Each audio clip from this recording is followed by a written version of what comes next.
Ang pagkakamali po ni Mr. Duterte nung nagtatago siya ng pagkapirahan ay ginawa niyang joint account yung kanyang anak na si Vice President Sara Duterte. Dito po, meron po ito pong mga transactions na ito, meron po kay Duterte, meron po kay Baste Duterte, meron kay Pulong Duterte, at meron po kay Hanilep. You can summon, I will sign a waiver, all banks, pati yung World Bank ng Amerika. Kung may isang totoo lang nakiting, I will resign and I will ask my daughter to resign and everybody in the family. That is my guarantee. And I will hang myself. We've been there before. Nagsabi na yan siya na magbibigay siya ng waiver. Puro bluff yan. Pero hindi, kaya nga mas maganda kung ma-draft na po natin yan ngayon para papirmahan niya yan dito, no? Para wala nang alibay. Anong kapalit, sir? Hindi. Sampalin ko siya sa publiko. Hindi, wala naman. Hindi, ngayon na. Wala pong ganunan. Mr. Chairman. I'll give you, no. Sasampalin ko sa Mr. Chairman. Session suspended. Session suspended. Yes.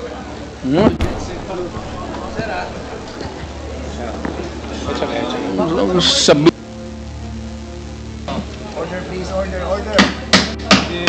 Sobrang nakakagulat na balita. Grabe, former President Rodrigo Roa Duterte humarap na sa Quadcom. Naging mainit na ang salpukan nila ni Trillanes. Ayon sa nakalap nating impormasyon, palaban ang mga naging sagot ni former President sa pagtatanong. Isa-isa niya sinagot ang mga tanong sa kanya ni Trillanes. Nadamay pa ang VP sa pagtatanong, dinamay pa niya ibang anak ni Duterte. Pero ang talagang gumulat sa mga congressman, makapanindig balahibong muntik pa sila magsuntukan. Tara panoorin natin. Tebes, before you proceed, yes. Chairman, just with due respect to Congressman Tebes, this is just a matter of clarification.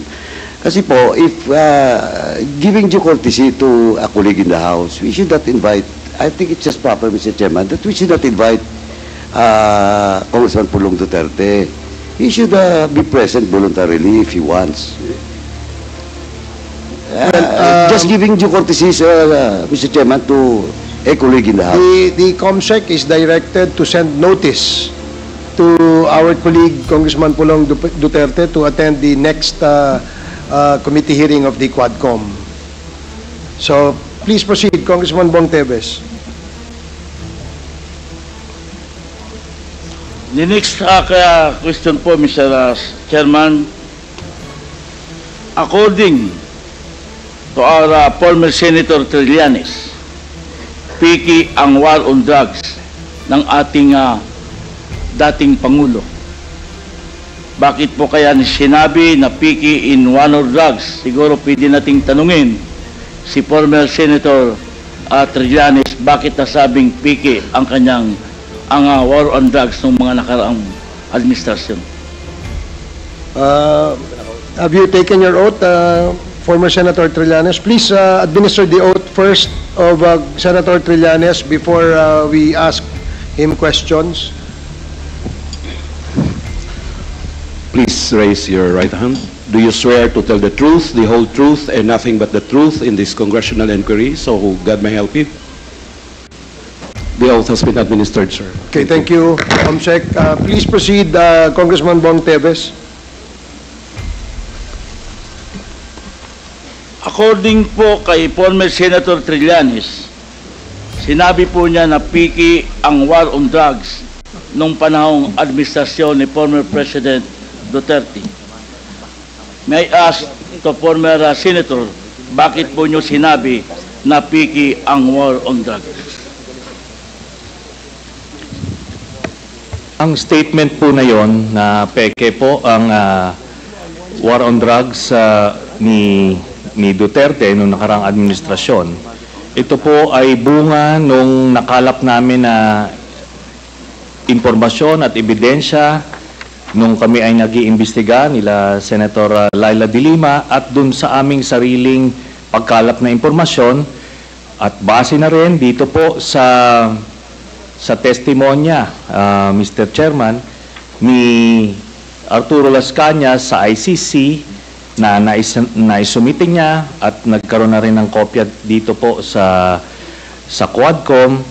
At doon sa kanyang video, sinabi niya po na ginagamit lang ang war on drugs ni Duterte para takutin ang sambayan ng Pilipino at takutin ang iba't ibang sektor ng lipunan para hindi siya paghinalaan dun sa kanyang sariling involvement sa illegal drugs. Kaya nga siya na-mention po na siya ang Lord of all drug lords. Ito po ay sinabi niya na mga kasabwat ni Duterte ay sina Michael Yang, Charlie Tan, Sammy Uy. At ito po si Michael Yang ay ayon mismo sa report ni Colonel Acerto na dating Deputy Director of the Drug Enforcement Group of the Philippine National Police. Sinumite niya yung report tungkol sa involvement ni Michael Yang. Dito naman po, doon sa sinasabi niyo po, Mr. Chairman, na si Jimmy Guba na Customs Intelligence Police, sinasabi niya na si Michael Yang ang involved doon sa magnetic lifters na shipment. Ngayon po, lahat po yan ay nakalap namin. Pero ngayon po, kung dahil po doon, tinignan namin kung ano yung ebidensya na pwede naming malink ito. Kaya nga po, binalikan namin yung mga bank accounts na nakalap namin kay Duterte noong 2016. Tinitignan namin kung merong mga pumasok na pagkapirahan dito po sa kanya. At doon nga po kami nakakita ng mga deposito sa mga accounts ni Duterte galing po dito po sa grupo ng mga drug lords na ito. At kung papayagan po, Your Honor, meron po akong PowerPoint presentation para po makita po nila kung ano yung sinasabi ko na money trail, paper trail dito po sa drug proceeds ni Mr. Duterte and his family. How many minutes will be your presentation? Ano lang po yan? 5 slides lang po ito. Pero I will focus on the last slide lang ho. Sige, Mr. Chairman. Sige, go ahead, Mr. Trillanes. So, ito po ang sige, doon po sa mga unang slides muna. Ayan. So, ito po yung mga bank accounts na nakalap ko po ito noong 2016. Tapos, ito po ay na-validate na ng Ombudsman na kaparehas nga nung naisumite ng AMLAC sa kanila. Kaya, ano po tayo, kumpiyansa po tayo sa provenance nitong dokumentong ito. So, sige po, next slide. Ito po yung mga iba't ibang mga pumasok na pagkapirahan kay accounts ni Duterte. Tapos, sige po, next slide. Ayan. So, ang total po ng mga credits na pumasok ay 2.4 billion. No? Ngayon, kung ano talaga yung actual total, malalaman po natin yan pagka binuksan po yung accounts. Ngayon po ito, no? Ang pagkakamali po ni Mr. Duterte nung nagtatago siya ng pagkapirahan ay ginawa niyang joint account yung kanyang anak na si Vice President Sara Duterte. Kaya ito po ay alam po naman natin na exempted sa bank secrecy law ang impeachment. So lalabas po yan lahat. Sige po, next slide. Ito po yung last slide. No. Dito po, meron po ito pong mga transactions na ito. Meron pong kay Vice President Sara, meron po kay Duterte, meron po kay Baste Duterte, meron kay Pulong Duterte, at meron po kay Hanilet Abansenya. Ito pong mga ito ay mga managers checks under their name na ang origin po ng account ay yung isa dun sa mga drug lords na minention ni Las Cañas na si Sammy Uy. Ito po, ano ito? Siguro noong mga panahon na yan, 2011 to 2013, medyo kumpiyansa sila sa kanilang mga gawain, kaya may physical na checks, no? Pero after that, ang mga deposito diretso na sa account, so wala nang paper trail. Pero makikita natin dito yung pattern po, Mr. Chairman. Nagdidibidendo yung drug lord doon sa pamilya nila Duterte tuwing October at April, no? Kaya sunod-sunod po yan. And by the way, makikita po natin si Vice President Sara, meron po siyang 2 checking in-encash dyan under her name, manager's checks. Tapos ito po ay while she was mayor, no? Kaya yan ay direct bribery, no? Tapos proceeds of the illegal drug trade. Ito po ang naging pruweba natin. Kaya nung cross match po namin yung dokumento na kuha namin at dito sa mga personalidad na minention po ni Arturo Las Cañas, na-confirm namin yung kanyang istorya. Nakita niyo po dyan, si Duterte, pareha sila ng amount na in-encash, no? Tapos, itong mga anak, sila Baste Duterte, ayan po, tagte 10 million every 6 months. Kay Pulong Duterte, meron din. Ngayon po, lahat ito ay hawak yan ng mga bangko mismo. Meron silang physical copy, meron silang soft copy netong mga sinasabi na ito. Kaya hindi po yan pwedeng i-deny lang kasi alam naman natin yung mga estilo ni Duterte, mag-a-admit konti pero magde-deny to confuse everyone. Pero ito po yung smoking gun, Mr. Chairman. So, yan po, we concluded na peke talaga ito. Ginagawa niya yung war on drugs para proteksyonan niya yung sindikato niya na sina Michael Yang, Sammy Uy, at Charlie Tan. So, kaya po, nung sa Davao pa lang, pinapatay po nila yung kompetensya. Tapos, nung sila na ang presidente, ginawa nilang National Death Squad, yung nangyari. Tapos, si Leonardo nga po yung ginawa niyang point person. Tapos, yung drug list na sinasabi ni Duterte, merong legitimate mga personalities doon, galing doon sa mga iba't ibang ahensya. Pero, pag may kailangan silang isingit na mga kalaban nila sa drug business, sinisingit po nila doon. Kaya nga may mga tinutumba na mga involved din sa illegal drugs kasi kompetensya nila yon sa distribution. Kaya yan po lahat na yan ay napagtagpi-tagpi namin. So, kaya that would explain kung bakit protektado si Michael Yang kahit na may report itong si Colonel Asierto. Tapos hindi lang po yan, nung nilabas po yung report na yon, sa sobrang pagproteksyon nila kay Michael Yang, yung mismong gumawa ng investigasyon, yun yung gustong ipapatay at sinampahan ng kaliwat kanang kaso. Kaya makita natin, dun sa mga drug lord na hindi kasabwat sa sindikato ni Duterte, ano siya, porsigido siyang patayin, pero doon sa kanilang grupo, itong mga ito na mention, Michael Yang, Charlie Tan at Sammy Uy, protektado hanggang ngayon. Ni nga yung PDEA director ni Duterte na si Wilkins Villanueva, ni hindi nga masama sa drug list hanggang after 2022 si Michael Yang. Yun po ang dahilan kasi binilin po sa kanya yan ni Duterte. Salamat po. Mr. Chair. Yeah, please proceed, Congressman Teves.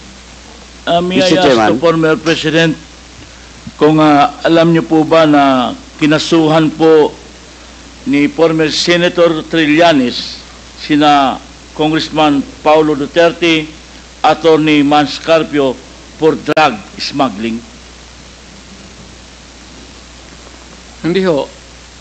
Pero kung totoong drug smuggling man sila, they should be prosecuted in court.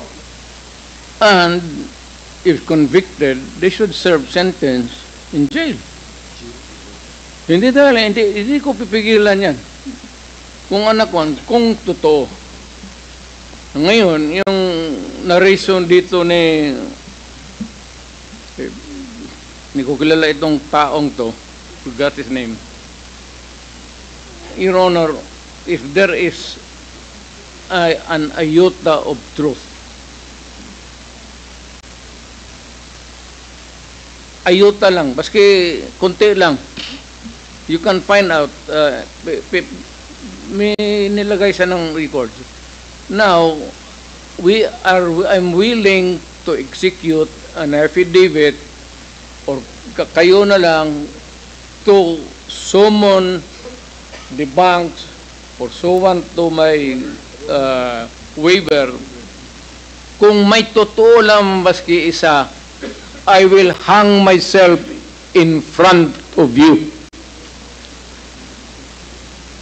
You can summon, I will sign a waiver, all banks. Pati yung World Bank ng Amerika.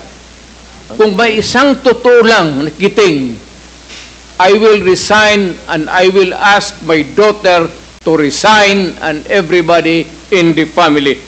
That is my guarantee. And I will hang myself. Mr. Chairman. May I know... Mr. Chairman. Sir. Dali sige, sorry. Congressman Paduano, sige. You and then Congressman Teves and then I will allow you, Senator Trillanes, after the two members have spoken. Yes, Congressman Paduano. Thank you, Chairman, with the indulgence of Congressman Teves. Ganito lang po, because Senator Trillanes presented yung mga bank accounts. May I ask this good former Senator, how did you acquire these documents, bank documents? Nung campaign po noong 2016, meron pong nag-abot sa aming opisina na ang pangalan po niya ay Joseph De Mesa, in-identify niya. So sinabi niya, meron siyang mga dokumento na pwede namin tignan. So kampanya po yon, hindi po namin nabigyan ng atensyon until siguro a few weeks after, nakita ko po, yun pong nandoon, iba't ibang accounts. Then, chinek namin, binalidate po namin kung totoo yun, no? So, may mga nagdeposito po na doon sa iba't ibang accounts ni Duterte. Tapos, totoo nga, legitimate po. Then, nung kampanya, nilabas ko po ito at inamin mismo ni Duterte na totoo daw kasi una, dinideny po nung kanyang spokesman, but eventually, nung na-corner na siya, inamin niya, no? Dinideny po nung kanyang spokesman, but accounts. Then, chinek namin, binalidate po namin kung totoo yun, no? So, may mga nagdeposito po na doon sa iba't ibang accounts ni Duterte. Tapos, totoo nga, legitimate po. Then, nung kampanya, nilabas ko po ito at inamin mismo ni Duterte na totoo daw kasi una, dinideny po nung kanyang spokesman, but eventually, nung na-corner na siya, inamin niya, no? Tapos, hinamon din niya po kami na magbibigay din siya ng waiver. It's the very same dare na sinasabi niya ngayon, o bluff na sinasabi niya. At ano po, ako po ay nagpakita dun sa BPI branch na yon sa Julia Vargas, pero siya po hindi sumipot. Ang sumipot sa kanya, itong si Panelo. Ngayon si Panelo, wala pong dalang waiver. Ang nilabas niya, special power of attorney na may specific conditions. Ngayon po, natapos na lahat yung kampanya, presidente na siya, ni ay ni oy, wala na po nangyari doon. Kaya ito po, inadmit niya na yan, mga dokumento na yan. Inadmit niya na yan, no? And let me just comment a bit, Mr. Chairman. Kasi yung sinasabi niya, in relation dun sa case na final ko kay Pulong tsaka kay Manscarpio, sabi niya, edi i-file daw sa korte at harapin nila. Pero yung mga libo-libong mga pinagpapatay never got that privilege of the due process. Pagka wala ka sa grupo niya, hindi ka sa sindikato niya, protektado ka. Kailangan mag-file sa korte. Pero pagkakaribal ka at ordinaryong Pilipino ka, tutumba ka. Yun lang po, Mr. Chairman. Man, can I have my follow-up question? You have the floor, Congressman Na- Paduano. Former Senator Trillanes testified that that document was not acquired legally. It was just given to him, and with that, Mr. Chairman, though he might appreciate that bank records, but for me, Mr. Chairman, I am not a lawyer, but with regards to how authentic is the bank documents being presented to us by former Senator Trillanes, we must ask the AMLAC, Mr. Chairman. So, with that, Mr. Chairman, unless Senator Trillanes can present to us another document that that bank records came from an authentic, competent agency of government, Mr. Chairman. In this case, it's the AMLA. Now, Mr. Chairman, so with that, Mr. Chairman,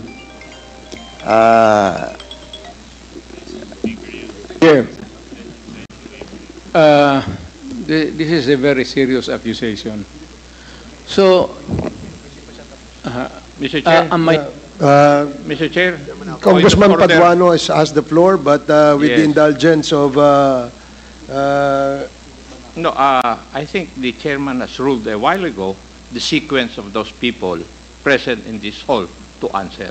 okay. I think we must follow that, Mr. Chair. Thank you for reminding the chair, Congressman Acop. Now, Congressman Paduano, please proceed if that is your last. I am sorry, I thought that you were tapos na.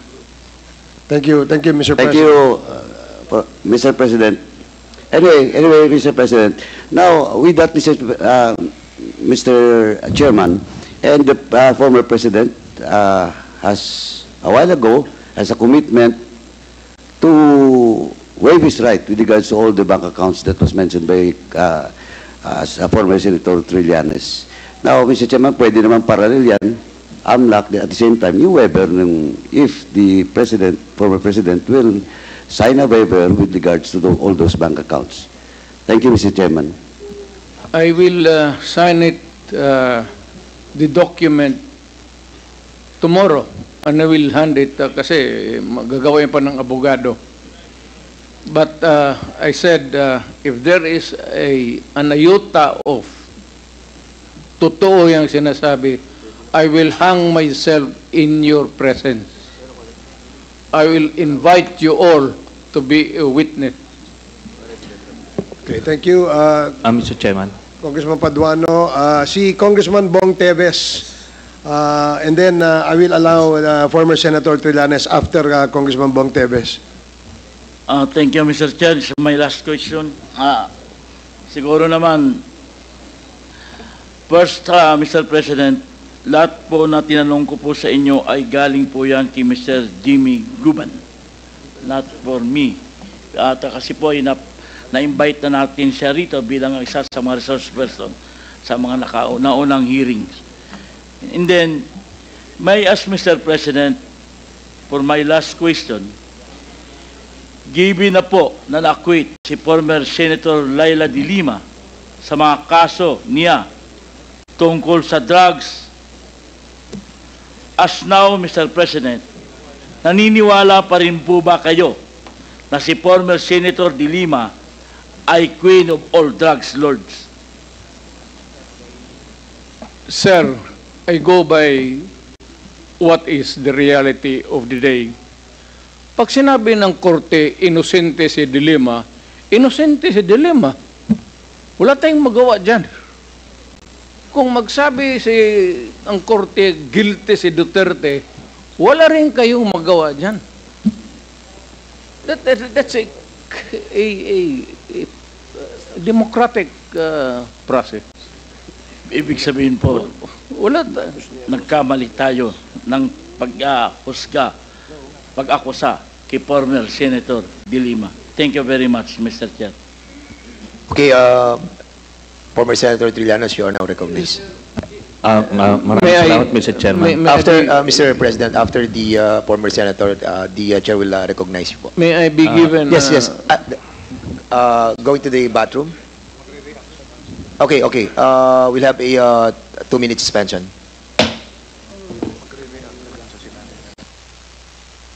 I'm sorry. Hearing resumed. Mr. President, you will be reacting to the Yes, sir. query. Sabi, Dilima na acquit? Yes, ang tanong natin kanina is, ang na-acquit po si si Senator De Lima at sinasabi po ni former President na kung ano ang hatol ng batas ay 10 ang masusunod. Ibig sabihin, nagkamali po ba ang ating dating Pangulo sa pag-akusa kay former Senator De Lima na siya ay isa sa mga queen ng drug lords? Sir, saan mo narinig yan? Bigyan mo ako ng kopya. Saan mo narinig yan? A recording or a newspaper. Pangalawa, sir, nakalimutan ko na tuloy ang iksuhin.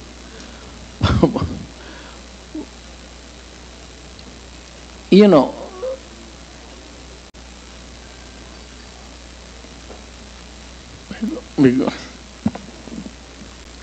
Do you need, Mr. President, a moment to...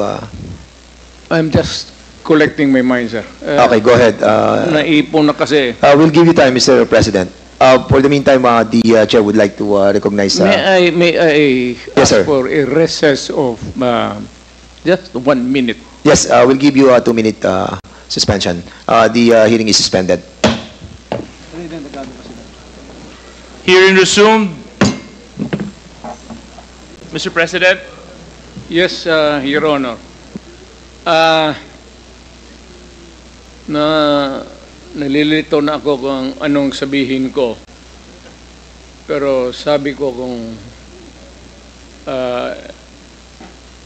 if I'm lying or if my statements are falsely stated, or if there is an iota of magbigti ako. So, in the same manner na kung magbigti ako si Trillanes, dapat magsabay rin sa akin. okay, duly noted of your thoughts, Mr. President. Former Senator Trillanes, you're recognized. Maraming salamat, Mr. Chairman. Ito pong dokumentong ito po yung naging basis ko nung plunder case na final ko kay Duterte noong 2016. At ito po ay inimbestigahan ng Ombudsman at ang Deputy Ombudsman Arthur Carandang, and I think the Quadcom can invite him. Siya ang nag-conduct ng investigation. Humingi siya ng dokumento sa AMLAC at kinonfirm niya.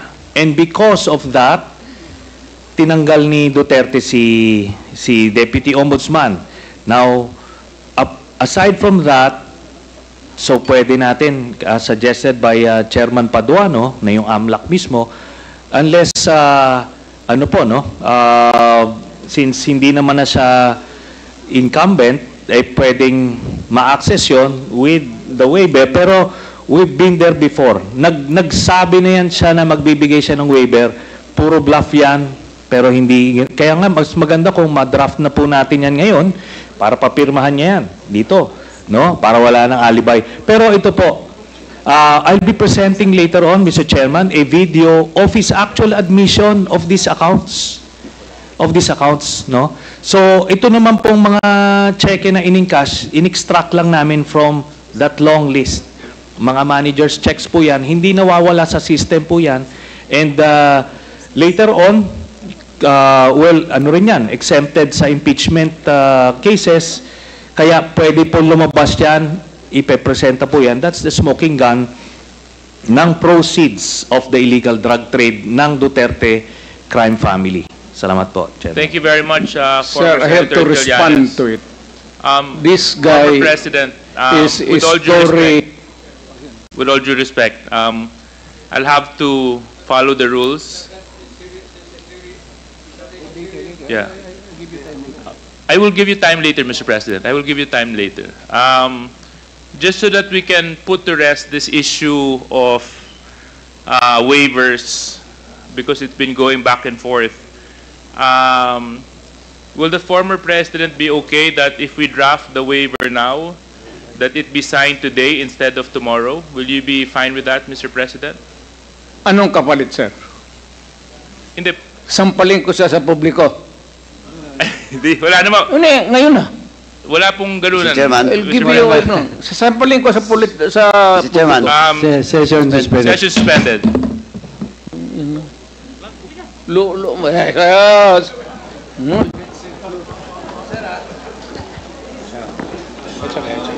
Sabi.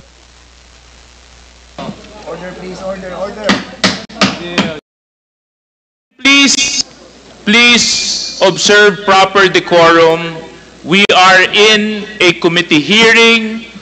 We have already stressed from the very beginning that the proper rules, decorum, will be implemented regardless of who you are. Regardless of who you are. We live by a set of rules in this committee, and those set of rules will be followed, and those set of rules will be implemented. If I may. Wait, session, it's still suspended. It's still suspended. The hearing is now resumed. Chairman? Yes, Chair. SDS. Mr. Chair, may Mr. Chairman, may I move, with Wait, priority. former Mr. Chairman. President, I just would like to apologize for the unbecoming behavior. Init sa ulo lang yun. thank you very much for your apology. It is accepted, and I hope that the others beside you would also observe proper decorum. So, but thank you very much for your apology. SDS and Mr. Chairman, may I move to strike off the word sampal on our record? There's a motion to strike off the word sampal in the records. Any second to that? Second, any objection? There being none. Comcheck, you're duly instructed to please strike out that word. Thank you, Mr. Chairman. Secondly, hindi po basketball ito. Yung mga miro nang nag-aaway, yung mga players, kalmante lang po sana. Hindi na maulit yun. Salamat, Mr. Chairman. Mr. Chair. Thank you very much. Mr. Chair. Just a Congressman Adyong, I'll just give Attorney Degra a minute. I think he's been raising his hand. yes. But before I recognize you, Attorney, can you kindly turn off the mic of the former president para lang hindi tayo nag-aagawan dito ng... Yes, you may proceed. Thank you, Mr. Chair. At the outset, I'm here among the resource persons because I was invited to be one of the resource persons, mainly, as mentioned earlier, as an item in the administrative matter to explain the circumstances of the two letters that we sent to the Quadcom on behalf of the President. So I am also not only a resource person here, but also acting as the legal counsel of the former President. That said, we have reviewed the agenda item for the 11th joint public hearing. And I hope we would be able to put things in context insofar as how the proceeding have gone through until now. And I noticed that insofar as what has been going on for the last 9 hours, this would only be limited to item 4, 5, and 6 in relation to the alleged extrajudicial killing in the Philippine campaign against illegal drugs during the previous administration. That said, Mr. Chair, we would like to be clarified because this is a legislative inquiry in aid of legislation, may we know what proposed legislation is being set on the table for the committee to consider and for the resource person to contribute their valuable inputs, if any, so that we can avoid incidents like what we just saw earlier, so that it will be meaningful, intelligent, accurate, and hopefully not accusatory in character. Yeah, so that it will be positive. Yes. And as I've said, meaningful discussion, so that we'll be able to come up with effective legislations, Your Honor. Thank you very much. Actually, with regards to your point, Attorney Degra, two, or if not I'm mistaken, 3 bills have already been filed with regards to the Quadcom hearing. Isa po dyan, may kinalaman sa forfeiture of illegally acquired properties, 1. Number 2, may kinalaman po sa EJK. At saka yung pangatlo po, may kinalaman po sa heinous crime. So, these investigations being conducted by the Quadcom has actually brought about a lot of legislation already. Other than that, our members are also looking into amendments of existing laws so that we can strengthen the institutions and the agencies by which the government operate in. Other than that, mapapansin po natin just very recently, naglabas po ang administrasyong ng ating Pangulo ng EO para sa implementation ng total ban sa Pogo. So, with that being said, Attorney Degra, Congressman Adjong? Thank you, Mr. Chair. Just like to ask Senator De Lima, are you comfortable in your seat, Senator? Because earlier when there was a small incident commotion, I saw you froze for a bit. Are you comfortable in your seat? We can transfer you if you want. I'm not comfortable, but I can stay here. Okay. Yes. I'm just concerned with our... I'm not afraid at all. Yeah. Thank you. Yes. I'm just saying that, you know, for a little bit, I think you froze. Salamat po. Salamat. Just concerned. Thank you, Mr. Chair. Thank you, Senator. Congressman Mr. Chair, yes, Chairman Benny. I cannot help but say this, no. I'm a little bit insulted by the statement of Attorney Delgra. You know, is he trying to question this committee on the pieces of legislation that we are trying to prepare? Mr. Chair, I'd like to find out because it seems to me, Mr. Chair, that he does not actually believe in what we're trying to do. Now, Mr. Chair, Attorney Delgra, my committee, the Human Rights, have at least 5 bills that ought to be filed. And it is not our duty to tell you what those bills are, Mr. Chair. Ngayon, ikaw, bilang Pilipino, ano ang masasabi mo at reaksyon sa balitang ito?